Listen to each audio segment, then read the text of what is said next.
उत्तर कन्नड जिल्ह्याच्या कुशीत असं एक गाव दडलं आहे ज्याला काळाच्या ओघात आपण विसरून गेलो. बिळगीमध्ये आपलं स्वागत आहे. संस्कृत नोंदीमध्ये श्वेतपुरा म्हणून ओळखलं जाणारं हे गाव एकेकाळी 300हून अधिक वर्ष राज्य करणाऱ्या शक्तिशाली जैन राज्यांचं मुख्य केंद्र होतं.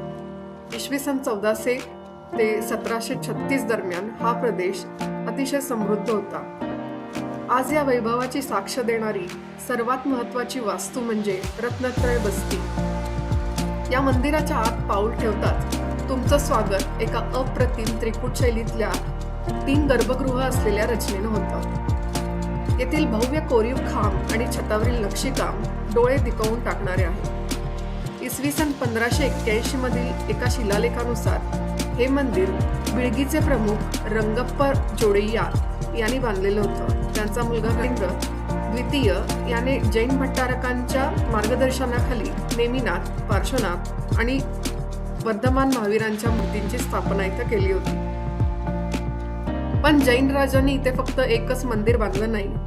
त्यांनी विविध पंथांचा आदर करत पार्श्वनाथ, महादेव, विरूपाक्ष, हनुमान अशी अनेक भव्य मंदिरं उभारली. सोम नदीच्या काठी असलेल्या विरूपाक्ष मंदिरातील 1570च्या शिलालेखानुसार राणी विरांबिका यांनी हे मंदिर, सुंदर मंदिर, त्याचं शिखर आणि मंडप बांधले होते. आणि इथं आल्यावर गोलभावी पाहायला नक्कीच विसरू नका. ही गोलभावी म्हणजेच गोल विहीर हा वास्तुकलेचा एक अद्भुत नमुना आहे, जी तिच्या वैशिष्ट्यपूर्ण रचनेसाठी आणि कोरीव कामांसाठी प्रसिद्ध आहे. काळाचा एक महिमा पहा.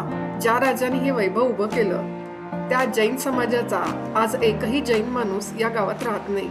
हे भव्य मंदिर आता पुरातत्व विभागाच्या देखरेखीखाली शांतपणे भूतकाळाची साक्ष देत उभं आहे. सिद्धापूरपासून अवघ्या 15 किलोमीटर आणि शिरसीपासून 40 किलोमीटर अंतरावर असलेलं हे बिळगी प्रत्येक इतिहासप्रेमी माणसांनी नक्की बघावं.